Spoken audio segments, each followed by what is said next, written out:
Começa dizendo seu nome. Uhum. Pode começar. Meu nome é Gilvaldo Gomes dos Santos. Nasci. Pode dizer. Eu nasci em Cachoeira, Bahia, em 1949. Em 1970, no início do ano, eu vim para São Paulo, concluí aqui o curso colegial, na época científico, e, em sequência, fiz um curso de metalurgia de longa duração, 2 anos, período integral, com bolsa. E este curso era promovido pelo Centro Nacional de Formação, uma solicitação da ditadura na época, que tinha a intenção de produzir 10 milhões de toneladas de aço. Esse curso foi descontinuado, foi o único curso. Foi descontinuado porque logo mais surgiram as FATECs, né? A FATEC e outras FATECs. Né? Perfeito. Gilvaldo, conta um pouco da sua infância em Cachoeira. Eu sou da zona rural. Meu pai era um feirante, barraqueiro. Tinha uma barraca no mercado municipal da cidade próxima, São Félix, que é uma cidade depois da ponte. Tem uma ponte entre uma cidade e outra, Ponte Dom Pedro II. E desde os 9 anos eu trabalhei neste comércio, nesta barraca. Não é? Uma vida de bastante dificuldade e trabalho. É por conta de, possivelmente até o acaso, eu consegui fazer o primário, ginásio e colegial. Aí, com 20 anos, cheguei aqui em São Paulo, estava concluindo o colegial atrasado, mas que da nossa origem, estava dentro de até certa possibilidade, né? Bom, Gilvaldo, a gente se conhece, vez ou outra você está sempre lembrando de Cachoeira, e eu sempre tive essa vontade de perguntar isso para você. Uhum. Assim, qual lembrança da infância, ou mesmo de depois, assim, que você tem, que te remete sempre a Cachoeira, assim? De repente você vê alguma coisa na rua, qual elemento te lembra Cachoeira?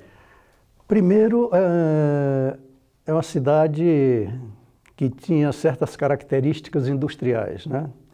É uma cidade barroca, tipo as cidades mineiras, Ouro Preto, Diamantina, entre outros, né? É patrimônio histórico nacional.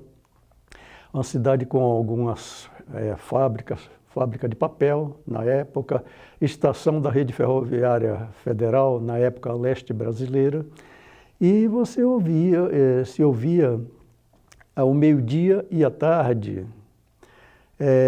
o sibilar de sirenes, né? de trabalho, liberando o pessoal, chamando para trabalhar. Ou se não, o apito do navio, porque havia ligação fluvial de navio, vapor, com Salvador. Isso também foi descontinuado. Como também trem, que saía de Salvador, Cachoeira, Monte Azul, e fazia uma conexão aqui com a Central do Brasil, aqui no Brás. Porém, uma grande lembrança que tenho de Cachoeira, não é o cinema.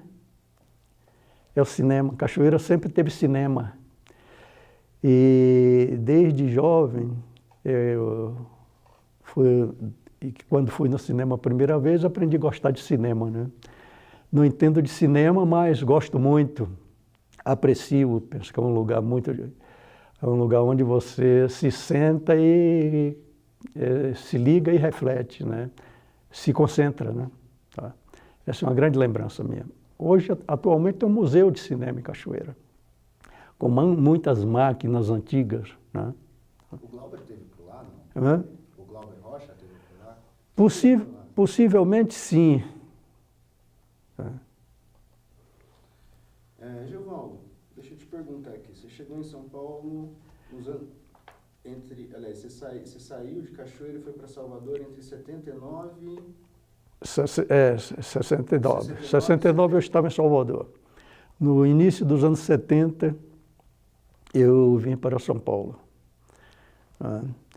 E aí terminei, fiz vestibular aqui, concluí o colégio, fiz vestibular. Em seguida fiz esse curso de metalurgia, que era também uma exigência de conclusão do colégio, né? Bolsa, 2 salários mínimos. E um curso de longa duração, como eu já falei, né? 4.000 horas, 2.000 horas, período integral de estudo, e mais 2.000 horas de estágio acompanhado pela escola. Né? Era mundo do trabalho. Quando você entra no mundo do trabalho aqui em São Paulo? Eu termino um curso de metalurgia e era para estagiar na Ford.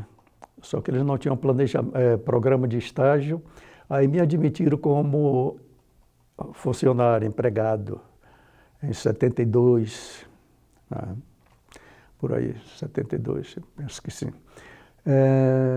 Eu passei um ano na Ford, fui para a Chrysler e, em sequência, fui para a Volkswagen.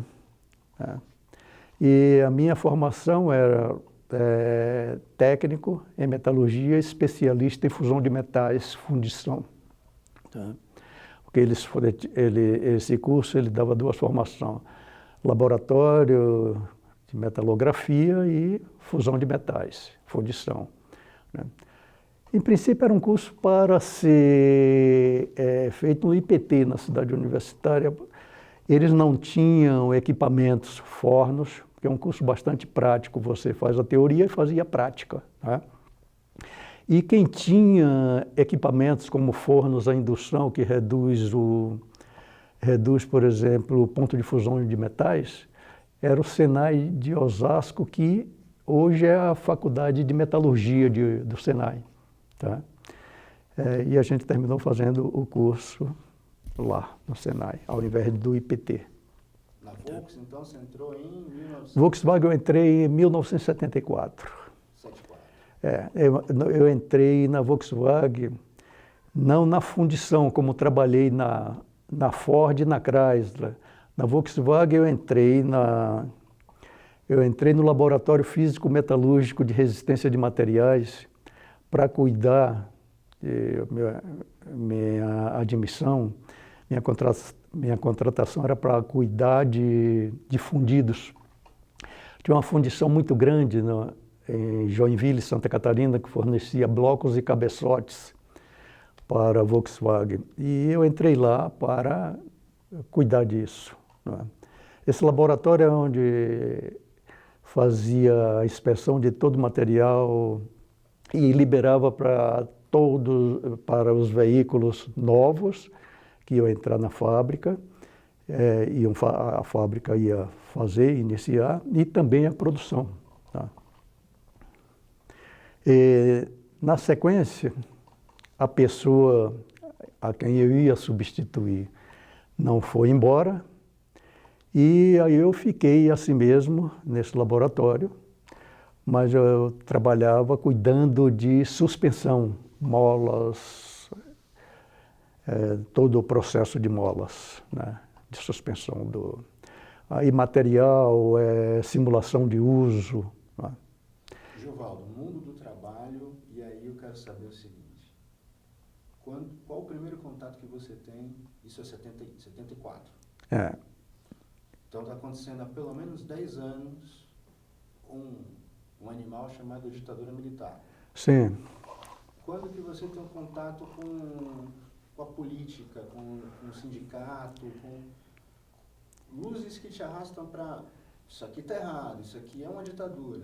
Quando que isso acontece? Olha, pela origem da gente, a origem do campo, acostumado a ouvir e ver injustiças, e aí nós sempre nos manifestamos contra esse tipo de coisa, mas não tinha percepção, né, do que era, de fato, a ditadura militar. Isso a gente vem perceber com alguns colegas durante o curso de metalurgia, e na Ford também começa a trabalhar, na Ford, e a gente começa a ouvir também preconceito, histórias, que a Ford de Osasco, eu trabalhei na fundição, por exemplo, tinha gerência que falava, olha, tem que cuidar dos baianos, tem que tirar tudo que puder dos baianos. Né? E ao mesmo tempo que a gente ouvia também de outros trabalhadores que tinham passado pela Cobrasma, lembrado das greves de 68. Né? E aí eu fui sindicalizado no Sindicato de Osasco em 1974, em que pese até eu fui admitido num cargo de encarregado, porque não tinha programa de estágio. Em seguida eu cheguei a ser supervisor de pessoal na fundição da Ford. Mesmo assim, eu tinha 23 para 24 anos. Eu era sindicalizado no Sindicato de Osasco e acompanhava os trabalhadores que trabalhavam comigo no sindicato. Lá, né? Em 1974 tem um episódio bastante interessante aqui, que e aí a gente já tem uma percepção da política, né? No final de 74, que a eleição proporcional, eleição de deputados, senadores, onde o PMDB derrota fragorosamente a Arena, né, que eram 2 partidos na época, só tinham 2 partidos funcionando. E aqui tinha um caboclo chamado Oreste Quércia, morreu há pouco tempo. Ele derrota um cara, um ícone da ditadura, chamado Carvalho Pinto, né? Ele derrota... Carvalho Pinto? Penso que sim. Né? Ele derrota esse cara para o Senado. Mas na frente a ditadura cria. Já tinha-se elementos de autoritarismo, como certas capitais e cidades importantes, não se votava diretamente para prefeitos. Eram os biônicos, né? E aí eles nomearam, indicaram 1/3 ou 2/3, no momento não lembro bem, de senadores biônicos que eram indicados depois dessa derrota de 74. Né? Tá. Mas na frente, 1976, eu venho a me sindicalizar no Sindicato de São Bernardo. Né? E aí eu conheci um caboclo que hoje é o presidente da República, o Lula, o Luiz Inácio da Silva, que era presidente do sindicato. Né? E essa sequência... Pode desligar. Tá, desliga. E nessa sequência de 1976 para cá, eu passei a frequentar os sindicatos. Veja só que, até então, eu não tive... Eu cheguei aqui nos anos 70, não tive contato com os oposicionistas, quer seja os oposicionistas aos sistemas, quer seja armados ou não, outro tipo de oposição. Toda a minha política de participação efetiva foi na política sindical. Em 76 eu começo a frequentar os sindicatos metalúrgicos. 77 começa uma mobilização muito grande por conta da recomposição dos salários. Em 1973 tem um episódio interessante que traz o Lula para a arena política, né? Que é o que a fajutagem, como se falava na época, dos índices inflacionário. Na época não havia negociação salarial, não havia condição nenhuma. Quem determinava os índices de reajuste era a ditadura. E em 1973 a inflação foi 34,1%, e o ministro Delfim, ele fala que... 73 ou 76? 73. Delfim Neto fala que a inflação ela foi 13%. Né? Mais na frente, 76 por aí, o BIRD. Só vou te passar o teu telefone para você deixar ele no modo avião. Tá. Mais na frente. Pode interromper ele só um instantinho. Você deixa no modo avião. Está interrompido a partir daqui. Depois eu vou encostar a mão e aí volta. Gente, está acabando a bateria. Então eu ia chamar o cara. Tá Vou chamar bom. lá. Mas, ó, tem 16. 16 minutos? É, Gravado? gente. Aham. Tá. Eu acho que, tipo, 26 ainda dá, porque senão vai ter que ficar em 2 câmeras. O que vocês acham? Chama ou não? É bom chamar. Tá. Pega uma reserva já. Quer que eu fale? Quer vir? Você que sabe. É que eu achei em reserva, talvez o carregador aqui. Não, porque esse negocinho A sai. bateria aqui, ó. Ah, não sei se tá vendo. Eles vão nos dar outra bateria. É. Deixou no modo avião aí? Eu não enxerguei o modo avião, reduziu o volume. Peraí, deixa eu... Ativa aqui pra mim, eu coloco o modo avião pra você. Eu acho que só o volume já tá bom, já. Já tá bom? Então, perfeito. Sim. Não tem problema, não tá pegando ali. Opa. Continuo. Só um momentinho. Pode continuar. Então, como eu estava falando, em 1976, o BIRD, o Banco Mundial, o Banco da Reconstrução, ele diz o seguinte: FMI, Banco Mundial, emprestava dinheiro para todo mundo, para o mundo todo, e o Brasil, inclusive, mais na frente. Aí eles falam o seguinte: olha, a inflação em 1973, ela não foi 13% no Brasil, mas foi 34,1%. Aí o Lula pega este gancho e começa a organizar a categoria metalúrgica, que na época tinha 200 mil trabalhadores, né, para recuperar esta perda. E daí por diante, esse é um mote importante, é um elemento importante de organização dos trabalhadores. Em 1967 tem um congresso de mulheres, grandes no sindicato, aí eu já começo a participar. Em 1978 tem o terceiro congresso dos metalúrgicos, no Guarujá, onde o lema principal é, além da recuperação das perdas salariais, negociação coletiva, é importante, e sindicato cidadão, quer dizer, sindicato que deve agir não só dentro da fábrica, e aí há uma solicitação do delegado sindical, de comissões de fábrica, como é um sindicato que deve trabalhar em conexão com a sociedade, né? Aí, na sequência desse trabalho, vem as greves de 79, que uma das conquistas é que, na época, o reajuste salarial era anual, e aí passa a ser semestral,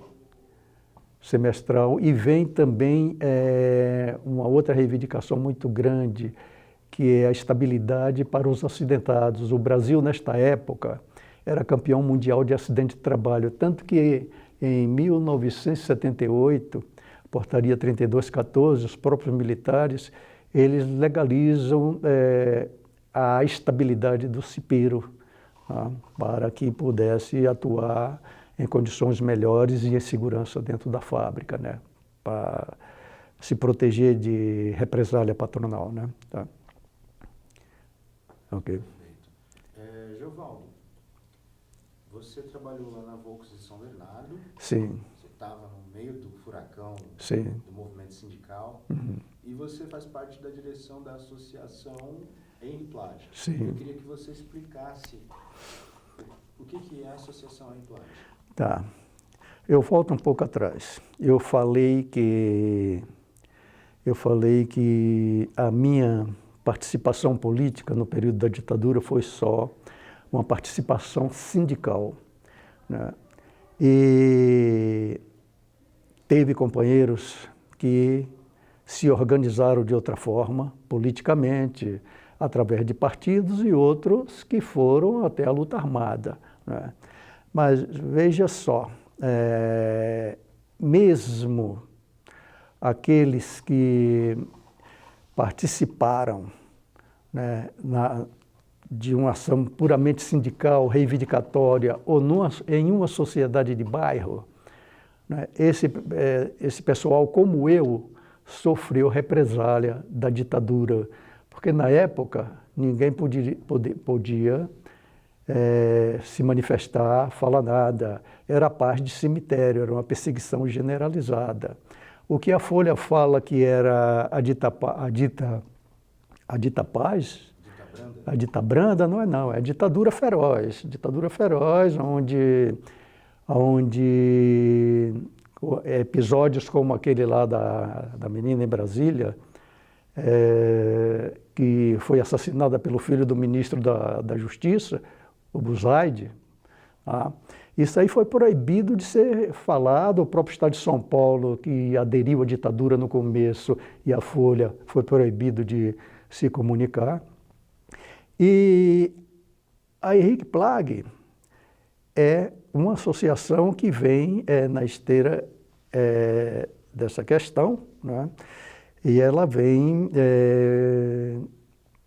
denunciar e levantar dados sobre a participação da Volks, como outras empresas, no apoio à ditadura, apoio material, apoio político, né, à ditadura, para perseguir seus trabalhadores.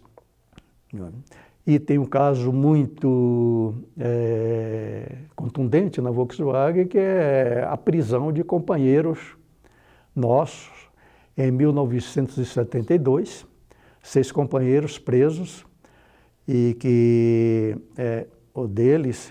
dois deles, né, ainda vivos, agora faleceram. O Lúcio Bellantani, ferramenteiro, preso lá dentro, torturado, levado para o DOPS, tirado todos os dentes.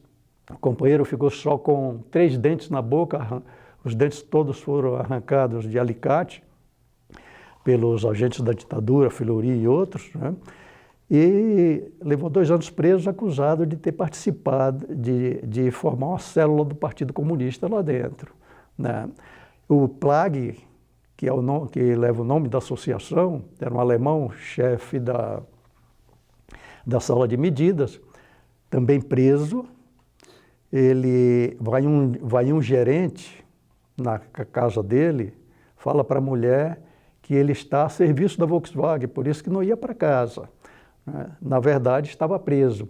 Aí o Torinho Dagnoni, tem mais 2 outras pessoas, Del Pozo e uma mulher que resolveu se omitir, não quis se envolver com a questão da Plagg, né? Então, essa associação, ela vem anteriormente, a associação vem a Comissão da Verdade, da Dilma, vem o grupo de trabalho da CUT, depois tem aqui a Comissão de Direitos Humanos da Assembleia Legislativa, tem o Neto, né? Mas deixa eu entender uma coisa. Vocês empreenderam uma investigação, uma pesquisa. Uma pesquisa. E essa pesquisa resultou em que, por exemplo, você descobriu que você foi investigado, era observado pela ditadura. Sim. O Tarcísio era observado. Isso. Explica um pouco disso, assim. Porque você falou assim, eu só tive uma militância sindical. Sindical. E pareceu muito tranquilo. Tá. Né? Mas, na verdade, eu não estava tranquilo, porque vocês eram o quê? Observados. Observado. Pra gente. E eu também não tinha essa informação, né? Eu não tinha essa informação, né, da vigilância. Em 1900 é tanto que eu nunca fui atrás de anistia, nunca fui atrás de compensação. Quando foi 2008 ou 2000, não lembro bem a data, um repórter da Reuters chegou até a mim perguntando, não sei como ele chegou, perguntando se eu sabia que eu estava em uma lista suja. A lista suja, o que é que é? É lista com nome de militantes sindicais levados em reuniões, tinha reuniões como o SECOSE, que era um Centro de Monitoramento do Vale do Paraíba, né? E eram militantes sindicais que eram levados seus nomes para discutir em reuniões de RH em empresas para que eles não conseguissem emprego, que não fossem empregados em empresas, né? E daí eu comecei a levantar essas informações, aí vi que meu nome estava monitorado pelo DOPS, pelo Ministério do Exército, pela Polícia Federal, pela Aeronáutica. E, pasme, o Ministério do Trabalho, ele tinha, ao invés de ter um centro de formação, eles tinham um centro de vigilância e de informação, o Ministério do Trabalho. Tá? Então, veja um detalhe, eu entrei na Volkswagen em 1974. Passaram 2 anos da prisão desses companheiros, foi um caso preso lá dentro, torturados dentro da fábrica, mas eu nunca vi alguma menção desses companheiros até 1979 e 80, para você ver que o que prevalecia no período da ditadura era o silêncio, era o mutismo, era a paz de cemitério, não se falava nada, né? A dita branda que alguns falam. Tá? E a evidência de participação da Volkswagen, primeiro, o Ministério Público foi aberto um inquérito civil público, não se chegou ao processo, que junto com a associação, o Ministério Público teve um papel importante do Neto, do IEP também no começo, né? Foi possível fazer um acordo com a Volkswagen, ela reconhecendo que de fato ela ajudou a ditadura, participou, se beneficiou da ditadura, né?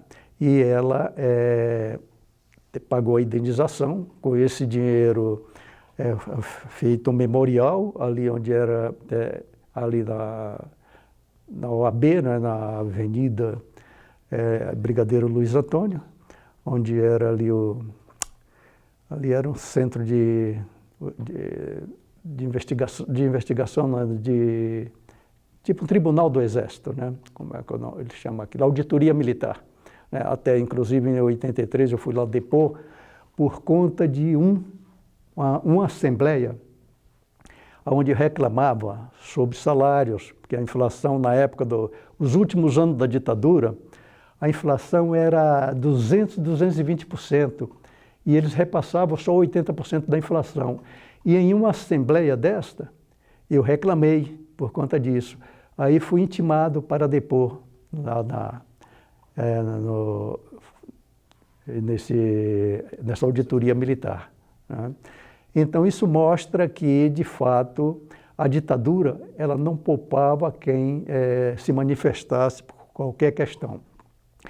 Eles diziam que estava se manifestando contra terrorista, contra fulano, opositores armados. Não. Eles oprimiam a todos e a qualquer um. Tá? Que se levantasse por uma simples reivindicação de bairro, de condição de moradia, contra a caristia, qualquer manifestação, havia repressão. Giovanni, fala um pouco para a gente que é chamado o ciclo das grandes greves do ABC. Como é que é? O ciclo das grandes greves do ABC. Você estava presente nesse período?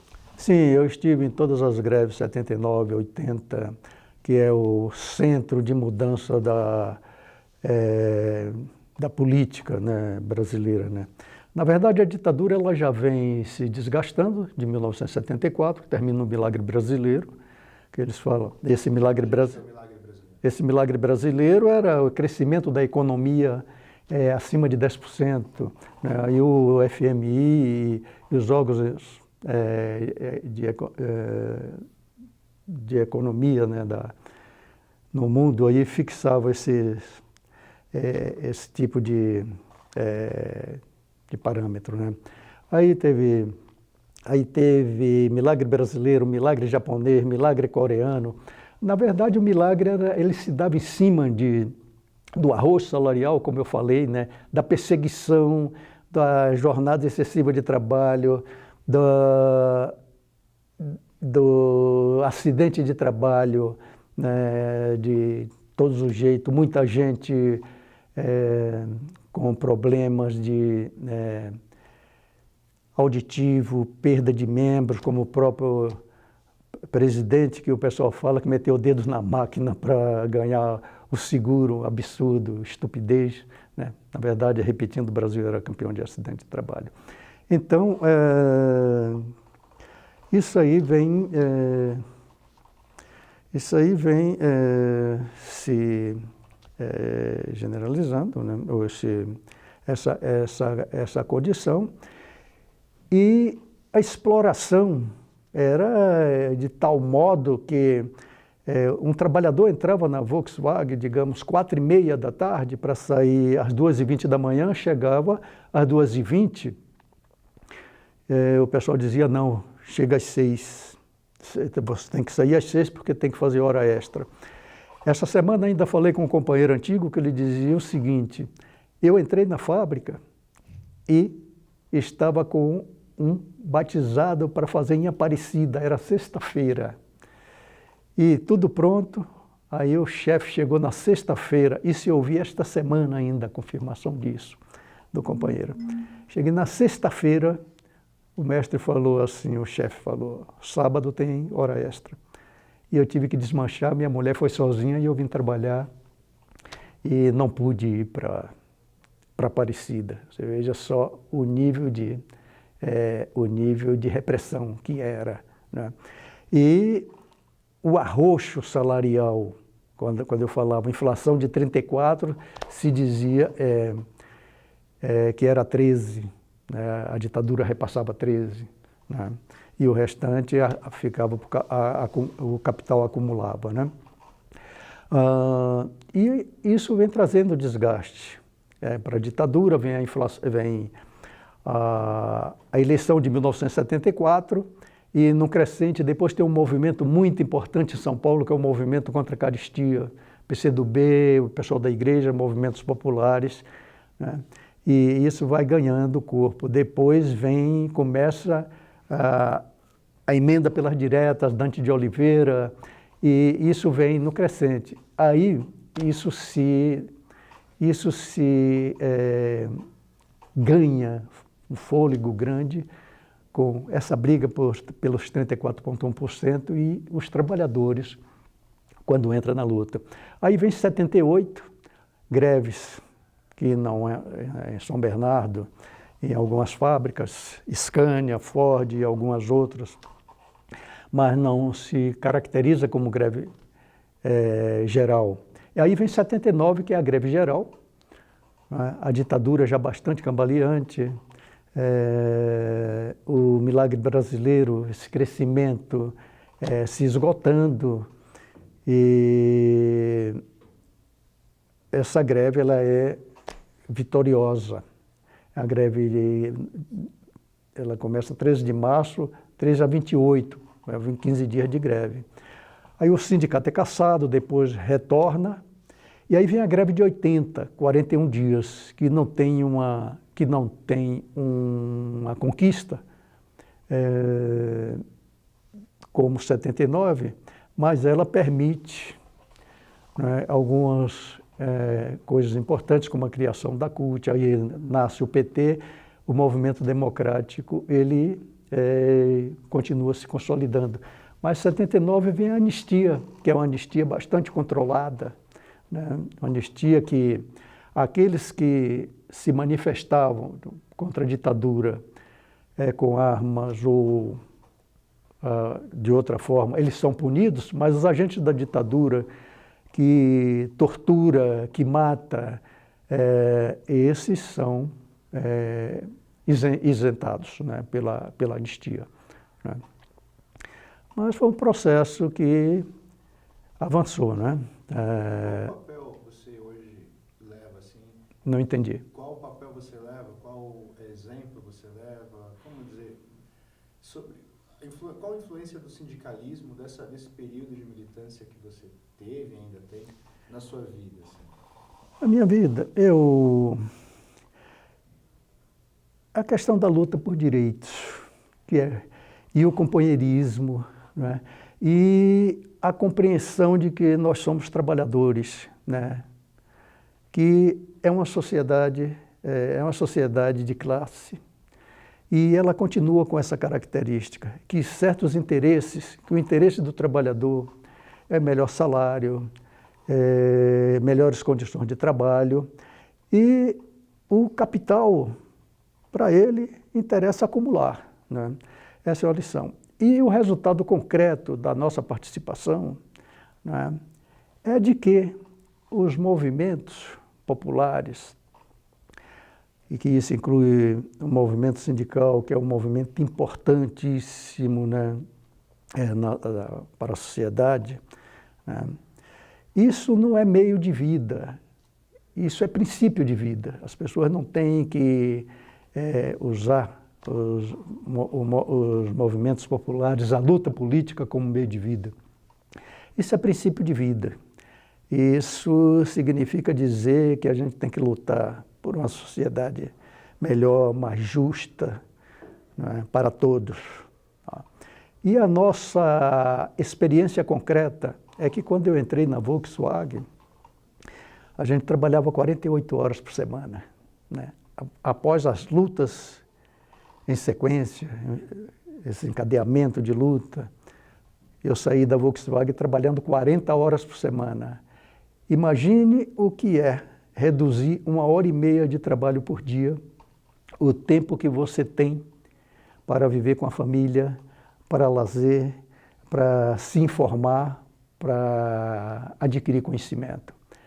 Isso foi uma experiência muito interessante e um ganho concreto. Em 1988, o Congresso Constituinte, que vem estabelece redução da jornada de trabalho para 44 horas, a gente já havia conquistado dentro da fábrica. Mas há duas questões esquecidas e que é um legado que foi deixado pelo movimento, pela luta dos trabalhadores para a sociedade, que são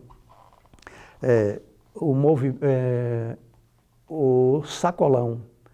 Isso começa em 1980, 79 e 80, em São Bernardo, como compras comunitárias.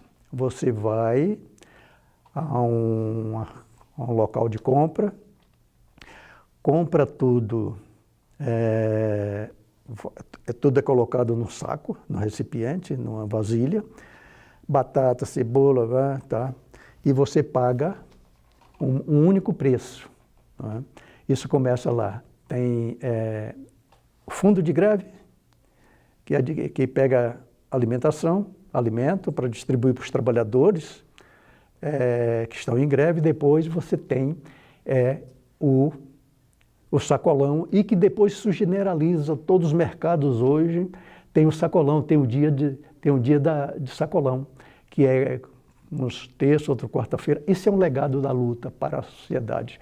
Uma outra coisa importante quando a gente fala hoje de desperdício é a comida por quilo. Isso também é um legado da luta lá em São Bernardo.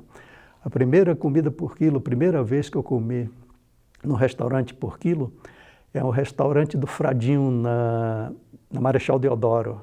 Fradinho, Marechal Deodoro. E até hoje esse pessoal mexe com restaurante. A comida por quilo eu achava estranho, né? Mas isso é um outro legado importantíssimo no combate ao desperdício. E é preciso estudar isso, é preciso comparar, pegar um restaurante normal, onde as pessoas se servem e desperdiçam a comida, e pegar um restaurante por quilo e ver o que se economiza disso. Legado deixado pela luta para a sociedade. Ok? Giovaldo, a gente tem mais 4 minutinhos? 4? 4 minutinhos. Eu vou te perguntar o seguinte: você se considera esperançoso e você tem esperança no quê? O que te dá esperança? A minha esperança principal é que a humanidade nunca caminha para trás, né? Em determinado momento, pode haver, em curto prazo, pode haver recuo, como o 8 de janeiro, esses fascistas que estão aí, que não foram até então punidos, né? Esse negacionista de vacinas, né? Mas esse é um momento da história, que a humanidade nunca caminha para trás, em toda a sua trajetória. A gente muda, a humanidade muda e muda o mudado, e vai nessa sequência, né? Tá? E é olhar para trás e ver que, de fato, hoje, né, inclusive aqui no Brasil, tem mais gente frequentando escolas, tem menos gente com fome, né? É olhar a China também e ver isso, que bilhões saíram do mapa da miséria, né, da fome. E a humanidade, ela sempre, na sua trajetória, ela caminha para o melhor. E a gente tem que ter esperança. E senão, a esperança não é um negócio vã, é observando a realidade, é observando essa trajetória, né, histórica, né? Tá. Ok? Tá, desliga. Eu não consegui desligar essa porra. Tá. Então é isso. Então, eu sou muito esperançoso com a vida, com o progresso e a humanização, né, dos povos e das pessoas. E penso que as pessoas em si são boas, né? Aquilo que aparece aí de fora é ponto fora da curva, né?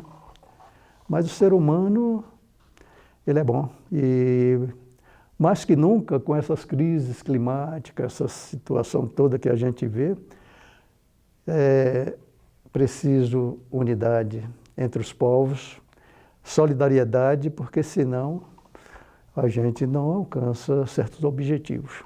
Tá? Bom, agora eu vou dar uma mexida. Giovanni, eu quero que você diga assim, eu acredito no futuro, porque eu acredito na organização da classe trabalhadora. Sim. Pode começar.